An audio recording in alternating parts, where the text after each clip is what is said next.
சபரிமலைக்கு நம்ம மாலை போட்டு கிளம்பி இருமுடி கட்டி கிளம்பிட்டோம் அப்படின்னா வீட்டில் இருக்க வழக்கம் வந்து அணையா விளக்கை ஏற்றி வைக்கணும். வீட்டில் இருக்கிறவங்க ஒரு விளக்கை ஏற்றி வச்சு இவங்க போயிட்டு திரும்பி வர வரைக்கும் அந்த விளக்கு அணையக்கூடாது.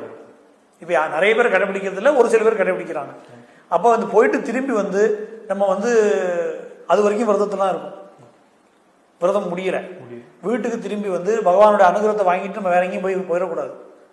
நம்ம உடனே இதை டூரா மாத்தி திரும்பி வரும்போது அப்படியே கேரளா அங்கிருந்து குற்றாலம் போகலாம், குமரகம் போகலான்னு போயிடக்கூடாது.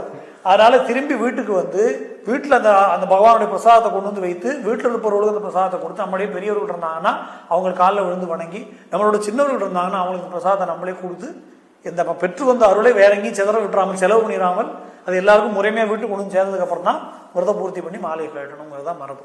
இதில் ஒரு தவறு இருக்கு. ஐயப்பனை தூங்க வைக்கிறது இல்லை. ஏன்னா ஹரிவராசன் நிறைய பேர் என்ன நினைச்சிருக்காங்கன்னா உறக்கப்பாட்டு அப்படிம்பாங்க. உறக்கப்பாட்டு கிடையாது. ஹரிவராசனம் ஐயப்பனுடைய உறக்கப்பாட்டு இல்லை. ஹரிவராசன் வந்து ஒரு துதி.